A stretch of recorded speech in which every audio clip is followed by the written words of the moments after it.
right, welcome back to a brand new video of the Targeted Individual Program, the Targeted Individual Experience. So, my previous video talked about coercive persuasion, thought reform programs, and how people are deceived, tricked into participating in crimes against a targeted individual. Okay, a lot of it has to do with lies and deception through manipulation. A lot of it also has to do with technology, right? Using technology weapons that use microwave and radio wave frequency to manipulate people's minds. Okay, and again, these are highly classified documents and highly classified weapons. And as we saw with the American diplomats over the past few years, where you have CIA agents as well as State Department personnel, as you know, spies and so forth, hit with these weapons, but they were hit with a different frequency, meaning that the intent was to cause harm. Okay, it wasn't for mind control, but it was to cause permanent neurological damage as well as psychological and physical damage.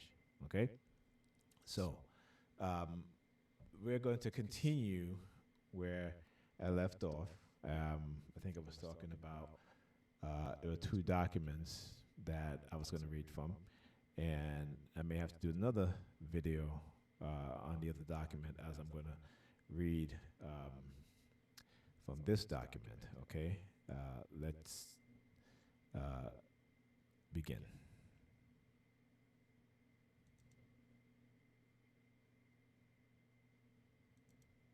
Okay, so this comes from the Minnesota Law Review. This was written in 1978. Okay, so why? Because in the latter half of the 1970s, you had a lot of cults in America, particularly in California, New York. They were, you know, we all heard of Charles Manson, Jim Jones, others. And this is a review, okay? Ascription of criminal states of mind towards a defense theory for the coercively persuaded, brainwashed defendant. So I'm going to read from this. I haven't read this, but I figure, you know, I will do a video and I'll read it while I'm doing the video. That way, you know, I would just I just prefer it that way. That way, I know it's recorded as opposed to if I read it and try to remember what it says, you know, I might forget. So, hence the reason why I'm doing it this way also. Plus, if there is any sort of, and again, you just hear the sirens outside, you know, so I can document what's going on also when I'm reading and how they would use the police sirens to try to intimidate me and threaten, you know, coercively threaten. All right, so let's see. I think I read from right here, page 3, and we're gonna move on. Okay, so on page 4, right? This is volume 63, 1. Apart from Korean POW cases, allegations of the use of thought reform techniques have arisen in 2 areas of recent controversy.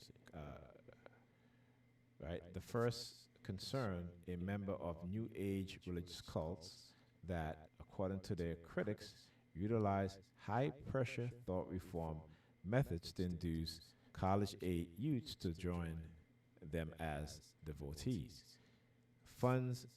Fundraisers and street corner proselytizers The second involved individuals such as Patricia Hearst, who are tried for criminal acts asserted to have been induced by coercive persuasion. Both of these situations involve the use of similar methods and the goal of controlling the minds of others for given purposes. Right. Before I begin, let me, it's okay. I'm going to put a copyright, the copyright disclaimer on in the description. So, um,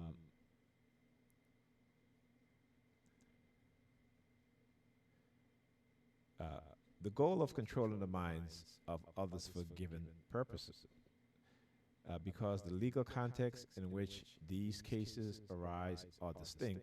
However, each area of controversy involves unique issues. For example, the primary question in connection with the use of such methods by religious cults is the extent to which their peculiar conversion practices merit the protection of the First Amendment. In prosecutions of criminal defendant, by contrast, the fundamental issue is the extent to which coercive treatment interferes with the victim's capacity to formulate voluntarily the criminal intent required to uphold a criminal charge. These two areas of controversy can overlap.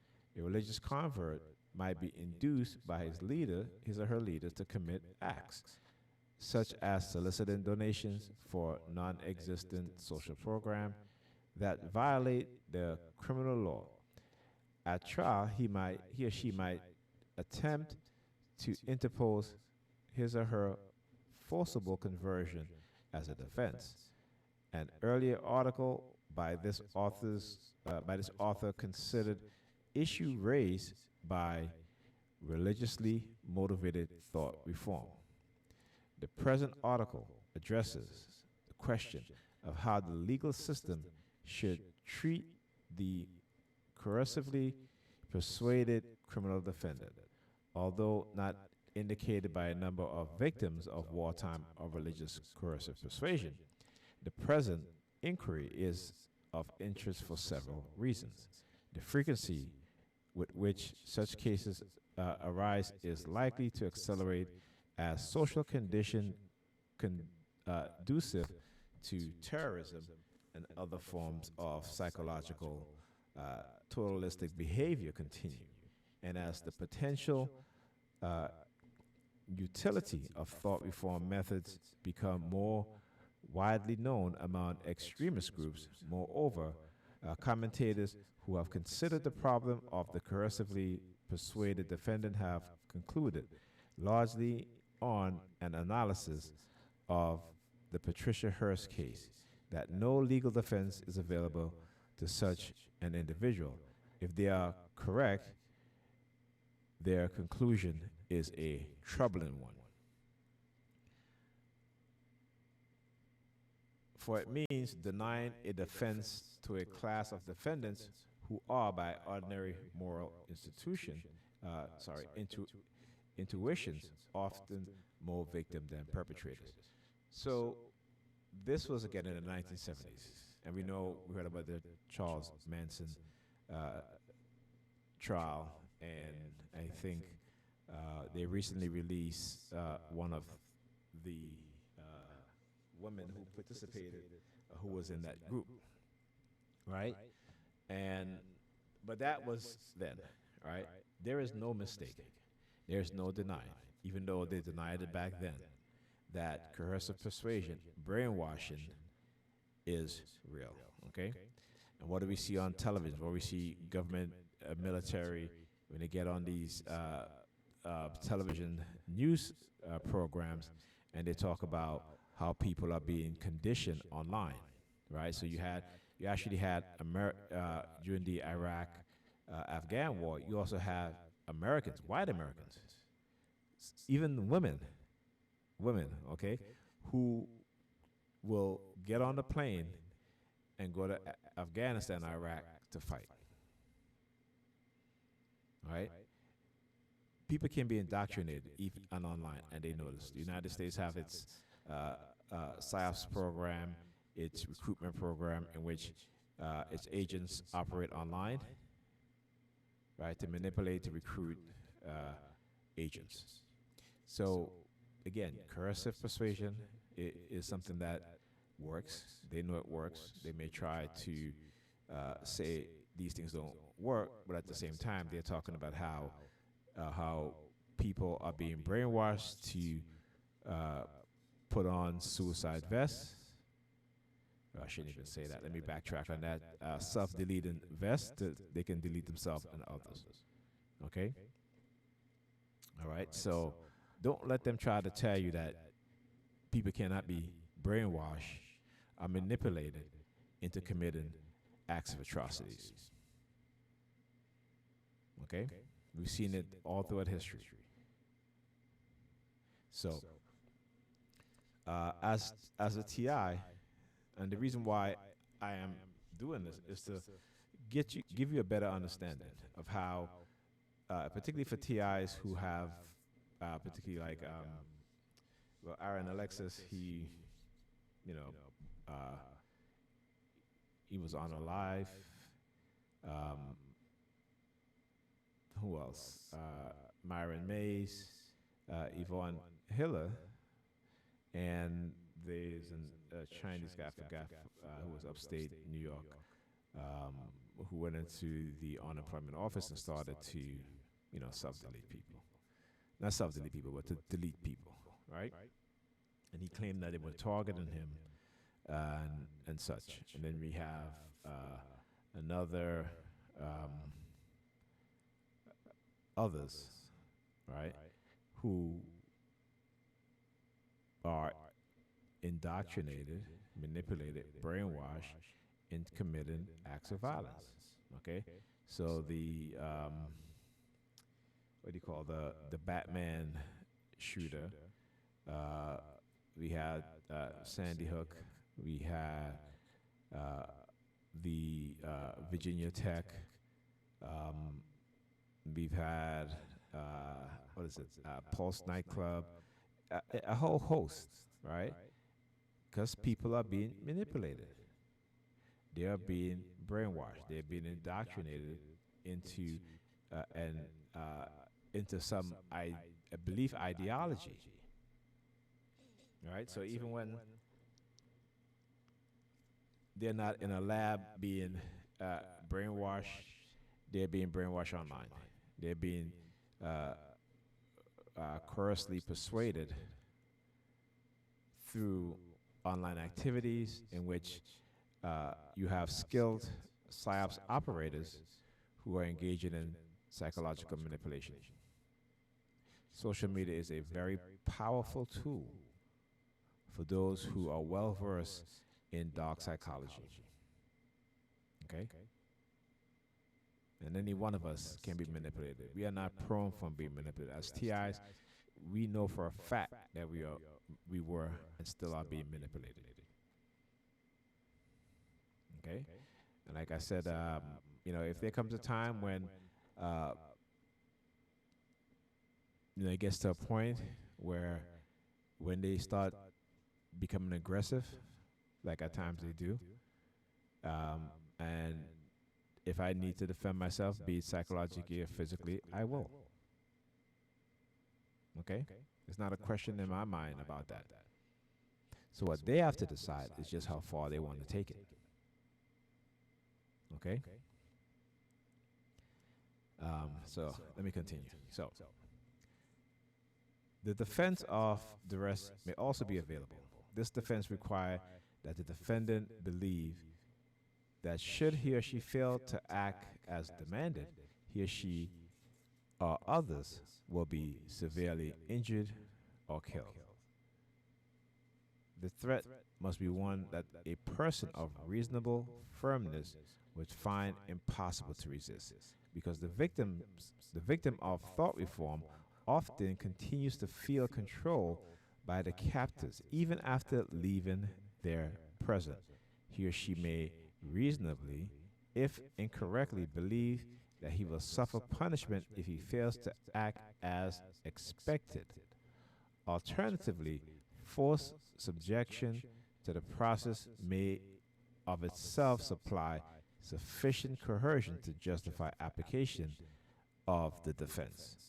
Since the defense excuses one who chooses to perform a criminal act when forced to do so, it would constitute no great extension of the doctrine to excuse those who would have been forced to choose to commit a crime consistent with their new coercively induced beliefs and value. And so I talk about the Stanley Milgram experiment. Okay? And in that experiment, they were given individuals, or they thought they were giving individuals electric shock, but unbeknownst to them, though they were actors. Okay? So they will recruit people to come in and give people electric shock if they may answer the question wrong or not truthful. And they were told that whenever the person lied, you turn up the voltage even more. Okay? And some people turn up the voltage to where if it was real, those individuals would have been killed. Okay? So we see all around us coercive persuasion at work. But yet, the U.S. government have tried to deny it. Like I said, they have tried to discredit at the time, the well-renowned expert on cults and brainwashing thought reform, Dr. Margaret Singer, and the other psychiatrist that was there. It's a male psychiatrist. And like I said, halfway through the testimony, the hearing, they replaced them with two CIA-appointed psychiatrists who said that there's no such thing as coercive persuasion programming. Okay? So we see how they love to cover things up when they are at fault for a lot of things that was happening. Because now, how many decades later, we now understand and through the Freedom of Information Act that a lot of these individuals who commit these atrocities, they came out of the military, the CIA. They have ties with the CIA and the military. It's no surprise. Okay? So, let's continue.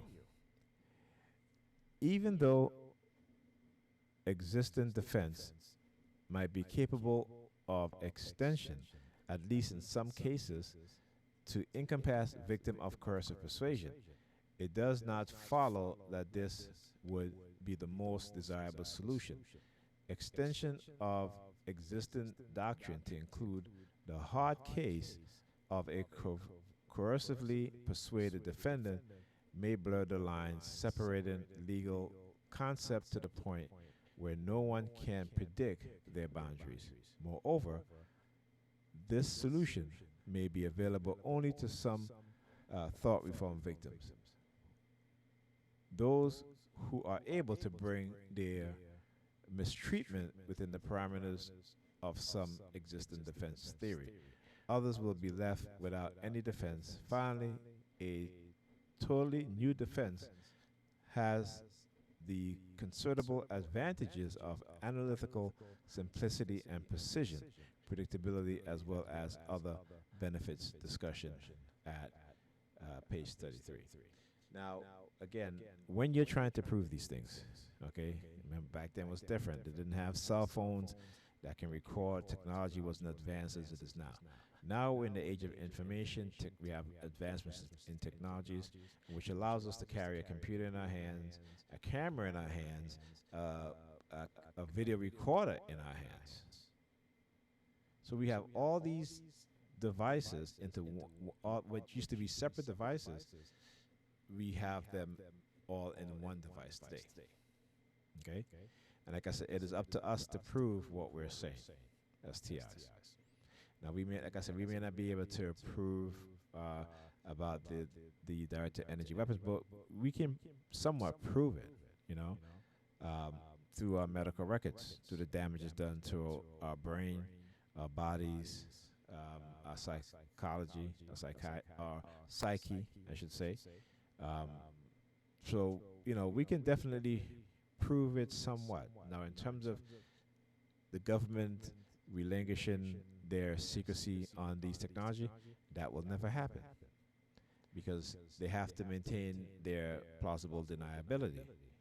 And imagine the fallout, okay, of what will happen when people find out, right, that their government have created weapons in which they can manipulate our mind covertly, so where we don't even have any idea that a lot of things that are being put into our minds is being done by the U.S. government. Okay? So, the decision to recognize a given defense, like the decision to criminalize certain forms of behavior, is ultimately a moral one, reflecting notions of acceptable conduct under current social standard. This article has previously offered support for the proposition that it is morally desirable to afford some degree of exculpation for coercively persuaded defendant. See notes, okay, and accompanying text. Okay. Later section examine whether such a defense is consistent with existing legal doctrine and can withstand objection that have been or could be made against it. Ultimately, however, the moral premise that persons who have, without fault, undergone brutalizing experiences aimed at effecting drastic change in their thoughts and behavior should not be held accountable for actions stemming from these experiences. Like moral premises generally cannot be proved, at least not in the same way in which facts in the physical world may be. One who has one who has rejected the underlying moral premise of this article will, of course, be unpersuaded by later section of the analysis, for they deal only with analytical continuities and other more formal aspects of the defense. The public attitudes towards Patricia Hearst is illustrative. According to the Field poll early in 1975, about 90% of the general public believed that Patricia Hearst was guilty and should be sentenced to prison. 1 year later, as more of the circumstances of her treatment by the SLA become known, the large majority favored imprisonment. In a recent survey, nearly one half of the public favor parole or pardon. Okay, so as more and more of the truth comes out, people begin to have more of an understanding, right, of what's really going on. And I think today, people are, you know, though they may be somewhat more, I'm not sincere aware, but you know, they either are participating or have an idea, but because this society has been conditioned to where they can cancel anybody at any time, okay, it will be hard for us as TIs of going into court, and if we decide to sue or we decide to bring some sort of legal action to make our perpetrators or torturers stop, it would be very difficult to do. Right. So what we have here is the weaponizing of people within the society. Right. The weaponizing of individuals against targeted individuals, and even weaponizing of targeted individuals against other target individuals. Right? This is how they cause uh, discourse, mistrust, and ultimately uh, target individuals cannot come together as one. Right? And we see they do that within certain groups of people within the society.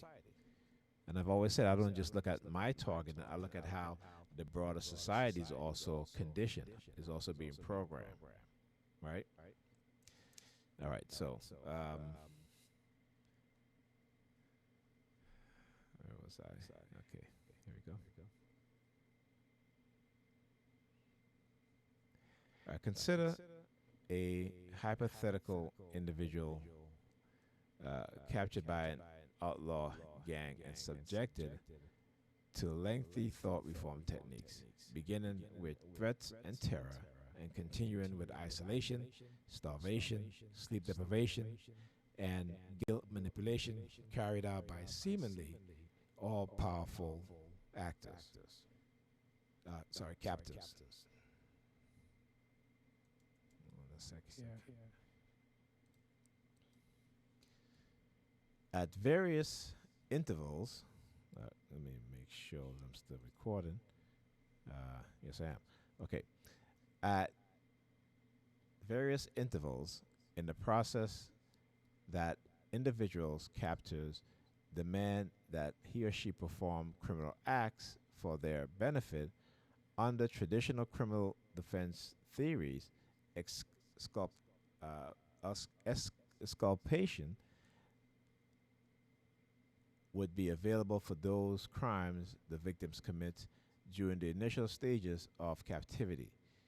When classic duress and coercion exists, but not only the latter stages, when such overt coercion no longer is necessary for the captors to maintain control, such a result is surely wrong. The breakdown of the victim's identity and will in the latter stage of the coercive persuasion process destroys the very mechanism by which he or she might have offered resistance. Thus,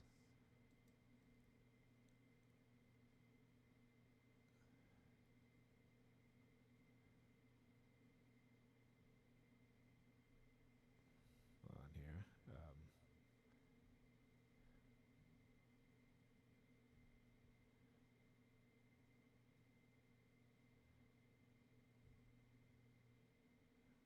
Okay.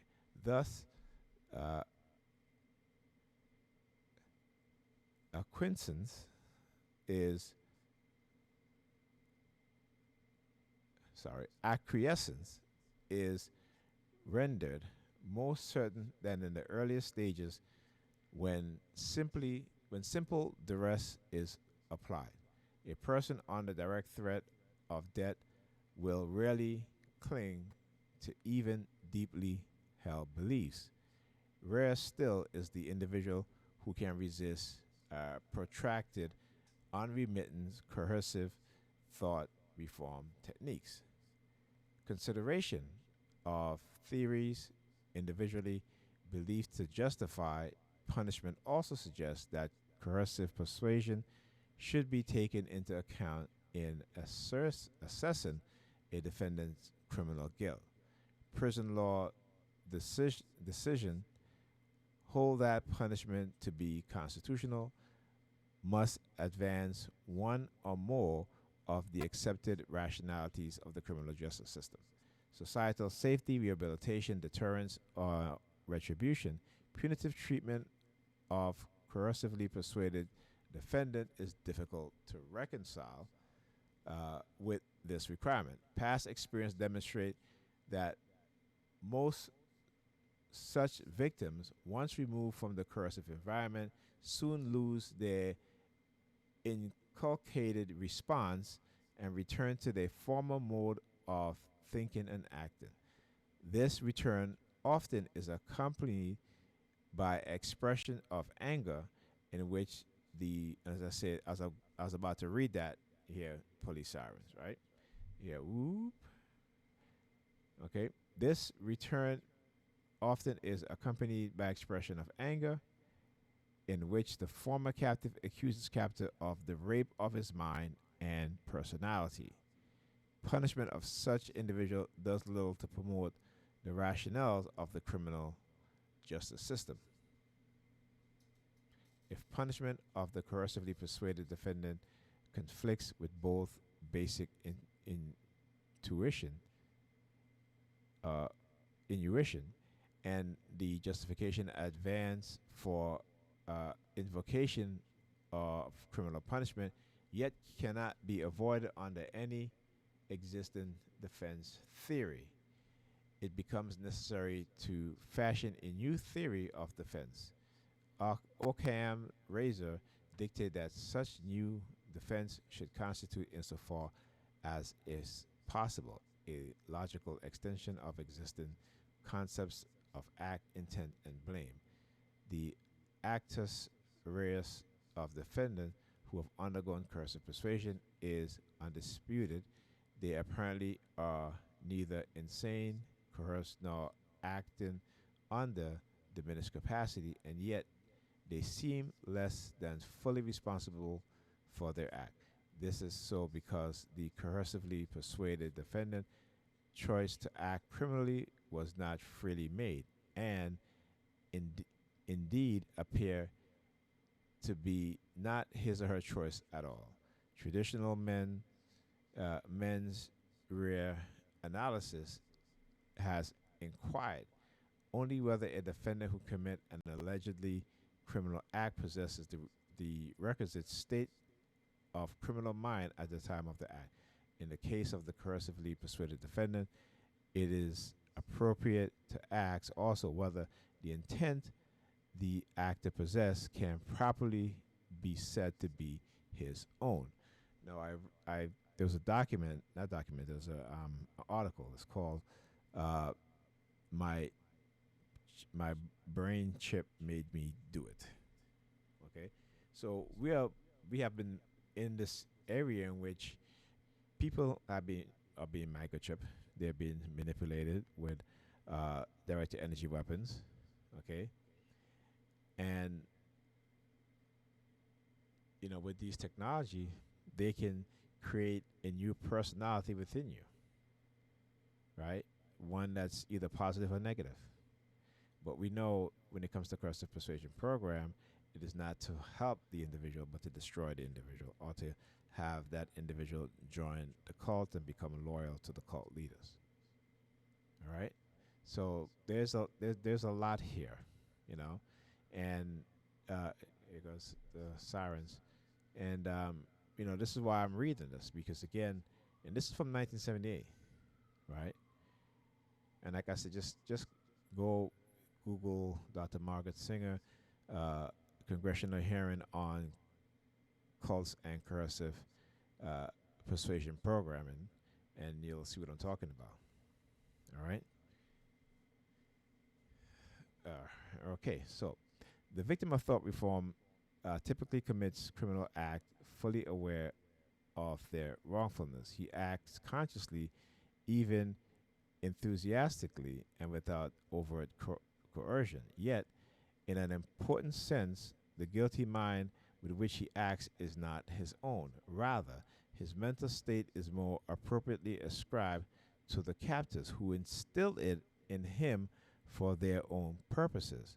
Uh, Explication of the concept of transferred or superimposed means mens rea, uh, criminal intent that is not the actor's own, is thus the principal task of this article. Initially, an example is presented in such characterization of a person's action as stemming from the intent other than his own seem intuitively plausible. Then, various existing legal doctrines are reviewed in order to ascertain the extent to which uh, analogous concept of transferred or superimposed mental state have been applied to relieve the actor of liability in other contexts, concluding that the notion of implanted mens rea offers, both intuitively and doctrinally, a tenable basis for the new criminal defense. A third section offers criteria for determining when such a transfer has occurred. A final section considered possibly uh, objections to the new defense, including the criticism that the defense would have no clearly defined boundaries and that it would destroy the concept of free will that the underlies the criminal justice system. All right, a case in which the defense seemed intuitively plausible. Lightweight implantable stemmo receiver. Oh, wow, I was just talking about that, right? Ooh, there we go. So wonder why they out there making all that noise. Um, Lightweight implantable stemmo receivers are available for treatment of a variety of neurological and psychological disorder, including mood disturbance, movement disorder, disturbance of consciousness, intractable pain, and impulsive violence and irascibility.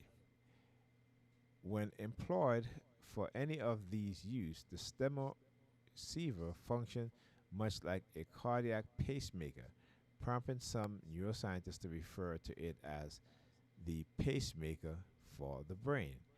Able to send and receive radio and electrical signals simultaneously, the device is cemented in the patient's skull and connected to thin electrodes surgically implanted in areas of the brain subjected of giving rise to the aberrant behavior.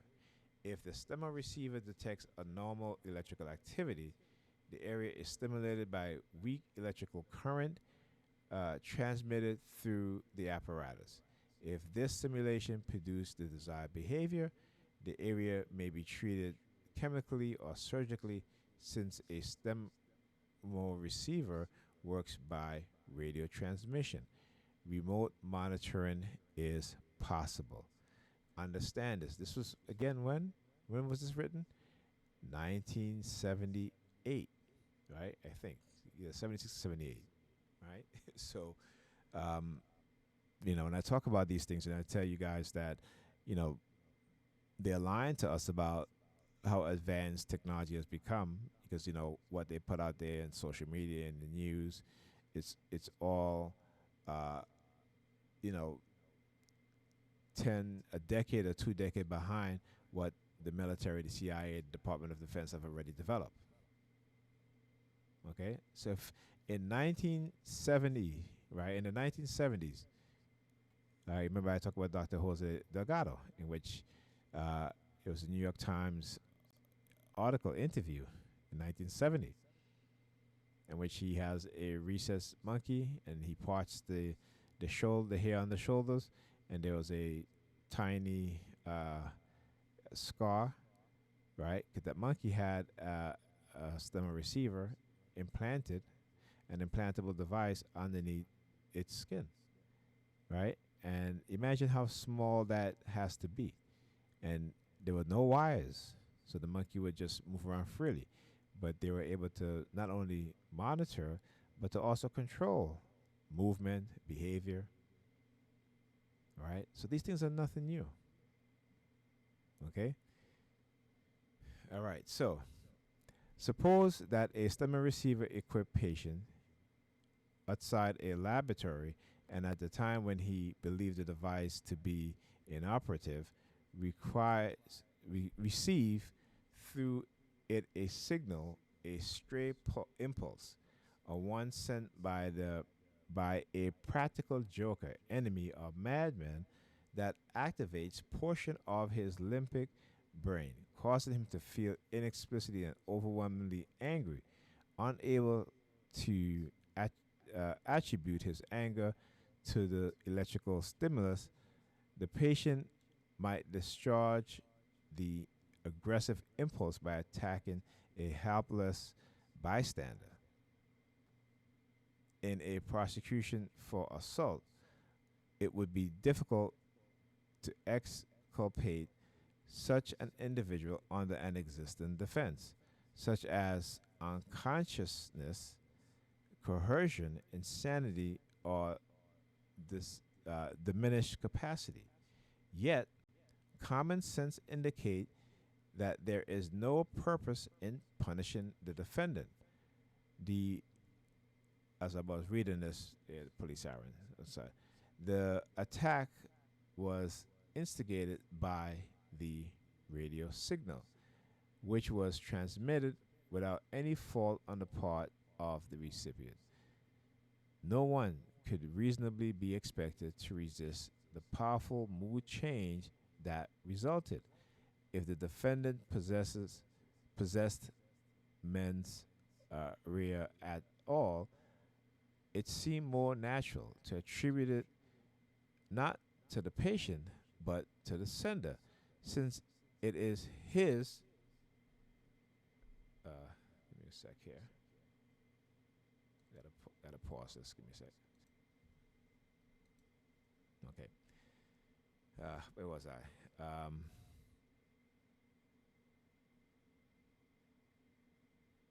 Right. So where it says, so since it is his will and intent that is expressed through the patient's criminal act. Okay? Analogous concepts involving induced mental states. In a number of contexts, courts have expressed a willingness to relieve individual from responsibility for criminal act based on transferred intent or design. One illustration of the concept. I just hear the sirens? Yeah, whoop. It said one illustration here. Whoop. One illustration of the concept of transferred mens rea is found in cases of post-hypnotic suggestion. California recognized a defense of hypnosis, and the model penal code incorporates a hypnosis defense under its treatment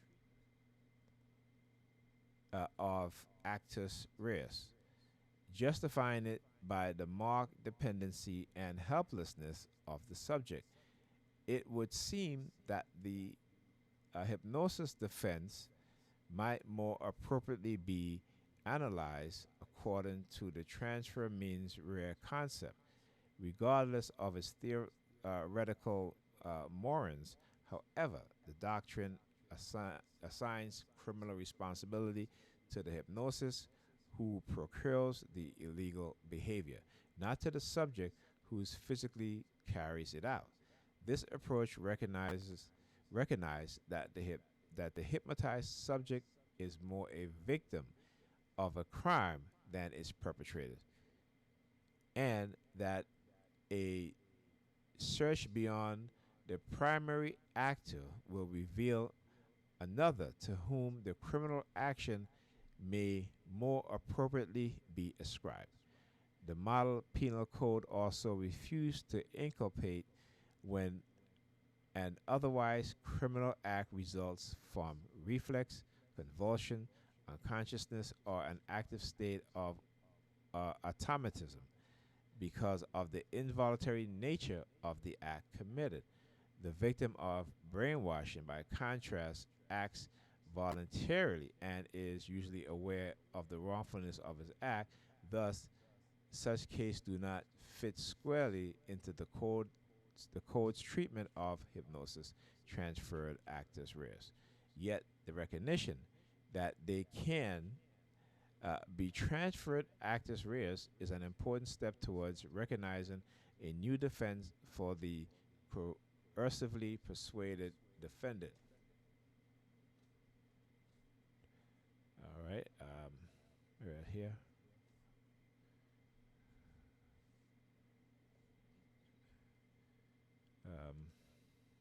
Just got distracted. Um,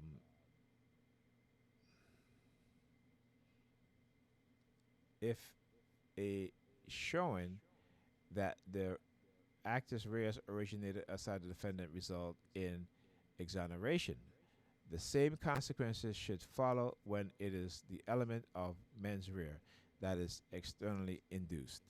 Presumably, this extension has not previously occurred because until recently it was considered impossible to interfere with the mental states of others to the same extent as with their physical acts.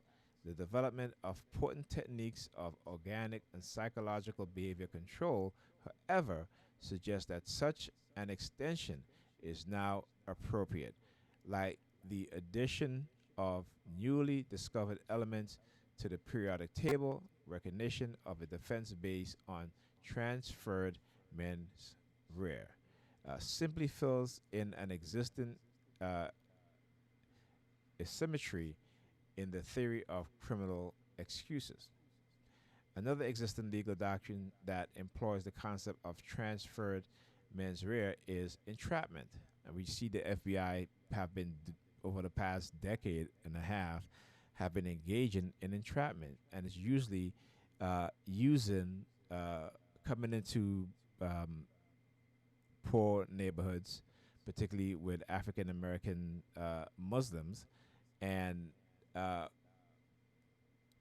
choosing someone who they've already researched who has some type of mental issue, maybe learning disability, and they manipulate that individual. And right now, you have individuals who have been sent to prison, right, off because of what the FBI have been doing, right?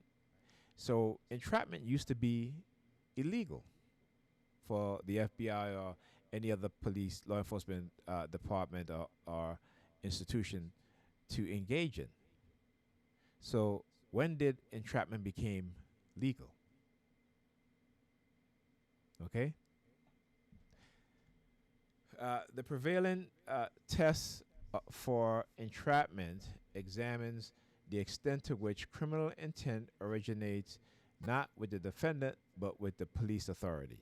In the leading case of Sorrells versus United States, the government agent whose sole purpose was to entrap the defendant posed as a tourist and convinced the defendant to sell him liquor for a friend. The court found that the defendant had no previous disposition to commit the crime and was lured into doing so only by the agent's persistent solicitation and appears to wartime reminiscence. Observing that the government may provide the opportunity or the facilities for the commission of an act so as to reveal the pre existing criminal design. The court held that a different case was presented when the criminal design originated with the government agents and they implanted in the minds of an innocent person the disposition to commit the alleged offense. In such a case, the criminal act is not properly ascribable to the defendant, but is the creature of the agent who procured it. Okay? So again, you know, legal scholars have to start looking, going back to these type of cases, these types of documents, and start to ask themselves, how is it that now these agents, these law enforcement officers, what have you, can entrap people? Not also that, but they can manipulate people into false confession. They can literally brainwash an individual or individuals into admitting to crimes they haven't commit. Okay, I just watched a video again of another man who spent uh, over about 2 decades in prison for a crime he didn't commit because the detectives framed him for a murder that he did not commit. And then withhold key information, not only from the DA's office, right, but from the chain of command. So you have these rural cops, and I keep saying, how many of my brothers and sisters have they put in prison who haven't committed any crime? And I'm gonna tell you, it's the tens of thousands. Okay, tens of thousands. All right. So uh, let's see. So subsequent cases have also interpreted the test for entrapment in terms of transferred means rare. One quote, for example, stated that it is when the government deception actually implants the criminal design in the mind of a defendant that the defense of entrapment comes into play. So what have they been doing? They have been entrapping people, but you know, like I said, when did that become legal? And so when these judges, and again, they're certain judges are put in positions to where they can send masses of particularly black people, into to prison. Okay, and we know this. All right, and to also deny, uh, you know, black people restitution. It is a well sought out scheme that they've created. Okay, so entrapment, however, is not only exclusively a transfer men rare defense, it also reflects a desire to curb egregiously police conduct. For this reason, courts have permitted the entrapment defense in the face of official behavior falling considerably short of coercive persuasion. Police confession case evidence similar judicial concerns. Just trying to kill this bug. Uh, where was I? Judicial concerns about superimposing or transferred mental state. In Rex versus uh, Pate, the Supreme Court invalidated a confession given by a 19-year-old youth of subnormal intelligence after 4 days in police custody. So you start to see that you see the pattern going way back to the 1970s of uh, basically trying to pin crimes on individuals who have limited uh, uh, cognitive capacity, limited learning ability, right? Because again, they can manipulate them, and particularly even if they don't, let's talk about the Central Park Five, right? So these are young children who were offered up on a stake for the public, right? Because the police didn't want justice. What they want was to uh, pin the crime on a group of young black children to do two things. One, to demonize young black kids, and two, to get those within their community to turn against them. Okay? And though they had no evidence, no DNA, nothing, no DNA, no footprints, no fingerprints, nothing, a jury still convicted them. What does that tell you about the justice system in America? And what does it tell you about a government and its law enforcement agencies and its officers, its predator officers, and their ability and their abuse of power to just pick any black person off the street or in their home and charge them with a crime? And we've had on record police officers telling black men that they are going to go down for a crime that they didn't commit. Okay? And as I say the word down, I hear the police siren. I don't give a damn. I'm always down for the cause. Down for the cause of my people. Okay? So again, when you speak the truth as a TI, when you exposing this, because again, it is my purpose. So whether I'm down in their game or what have you, it doesn't really matter to me. Okay? Does it affect me? Yes. But guess what? I push on. Because I know what I have to do is more important. because I've always said it's not just about me. Okay, it's about my kids because I know they're going to be targeted, just as uh, my brother was targeted for almost a decade before they started targeting me. And who else in my family that was targeted also?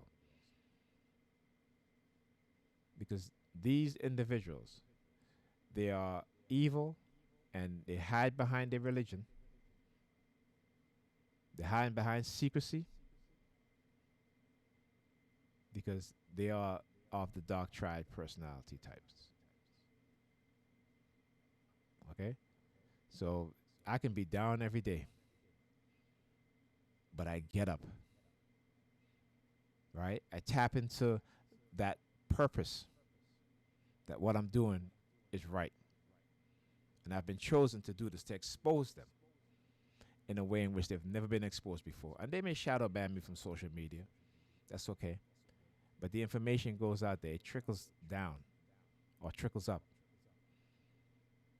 Okay? So as much as they may try to intimidate me, uh, torture me with this technology, with remote no monitoring, basically accessing my thoughts, hijacking my consciousness. Okay? I'm going to continue to do what I do. All right? There are some things that's more important than money, and this is why I turn them down. No, thank you. I'm not selling my soul. And I'm not going to uh, be a willing participate as a gatekeeper while you're trying to put my people back into slavery, while you're trying to cause mass unemployment amongst black people. Why? Because we are waking up. We are in the age of information, and more black people are waking up. And so what we are experiencing is a white backlash, as they've always done. Okay? And this is, you see, recently, the last survivor of Greenwood, Tulsa, Oklahoma, a judge denied her lawsuit.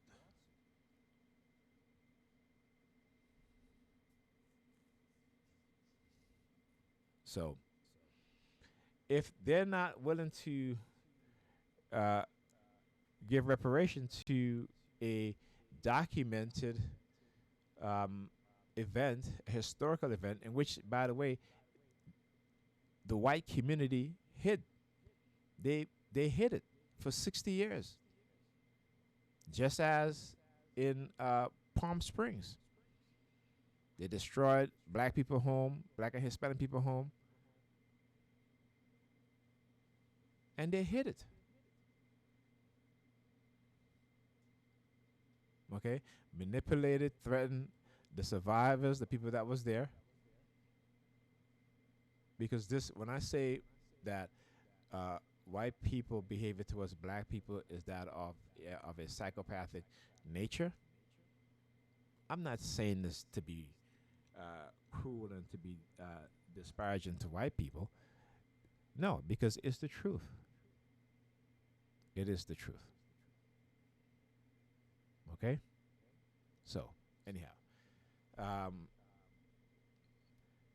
on each day of his confinement, the youth had been subjected to 6 or 7 hour stretches of relentless and incessant interrogation, conducted by groups of officers. Moreover, he had been intimately placed on public exhibition, interrogated until he vomited blood, given morphine, among other the drugs again. Again, you see the pattern clear as day. They still do it. Okay? And denied adequate food and all contacts with the outside world.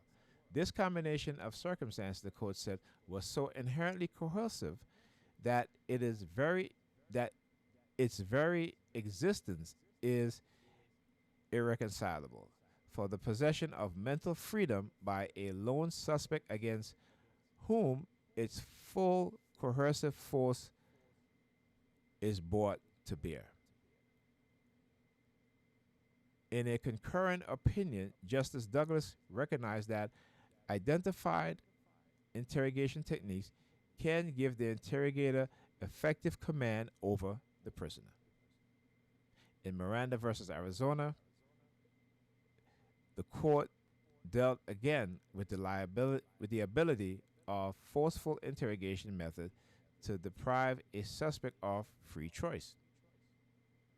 Cited. So what happened when they take away your free choice? That means that they make the decisions for you.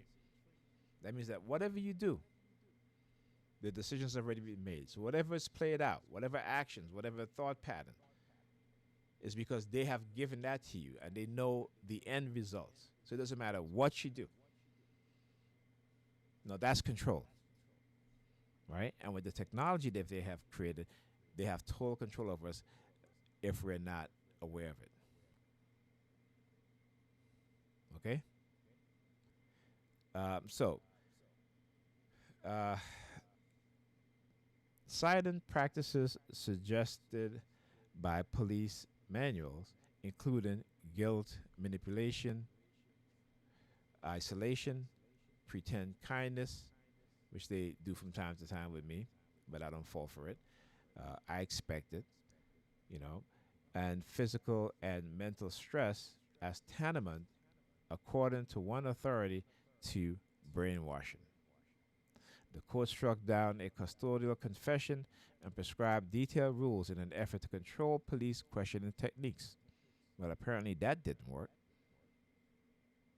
Okay, I've been saying this from the 1980s when the government allowed crack cocaine into the black community to fund their illegal war in South America.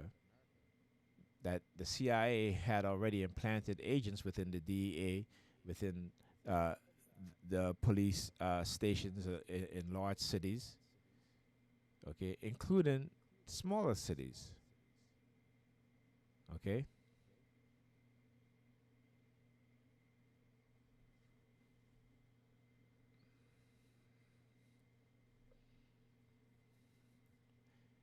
In a majority of the confession cases, the issue is whether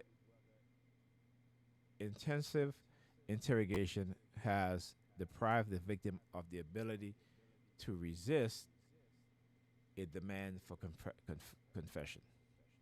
In the recent case of Riley versus State, however, the concern was that such interrogation produced not only a confession, but also the subject's subjective belief that he was, in fact, guilty. Riley involved the conviction of a somewhat immature young man with a weak sense of self who underwent intensive questioning by the authorities in connection with the death of his mother. After he refused to confess, the police succeeded in convincing the subject that he could not remember killing her. He must have done so. The confession finally obtained was later described by a psychiatrist as the product of the young man's low self esteem and suggestibility resulting from induced guilt and exhaustion. The psychiatrist compared the method used in occurring his confession to prisoner of war thought reform. Okay? So let me put it in this context for you. So when you had prisoners who were coming back from the Korean War, okay, and they were talking and professing their allegiance to their captors, what happened to the minds of the people in the CIA? And what did they do after that? And yet, you have them training police officers to engage in this very same tactics and technique in which they were deeply concerned about. Okay?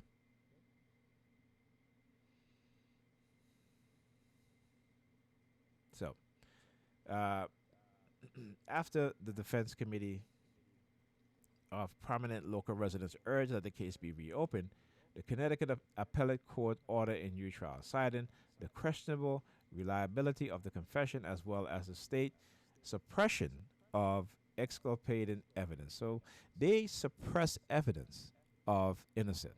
And we've seen this again over and over again.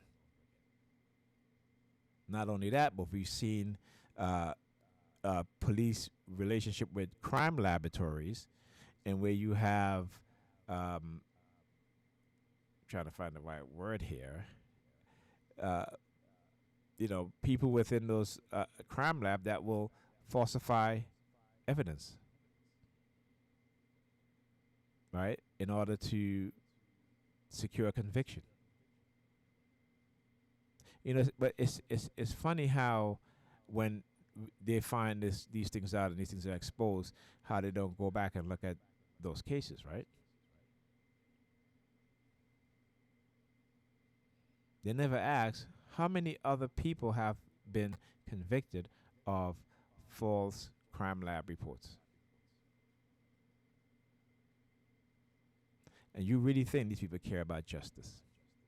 No, they care about particularly putting black young men, black men and young boys in prison.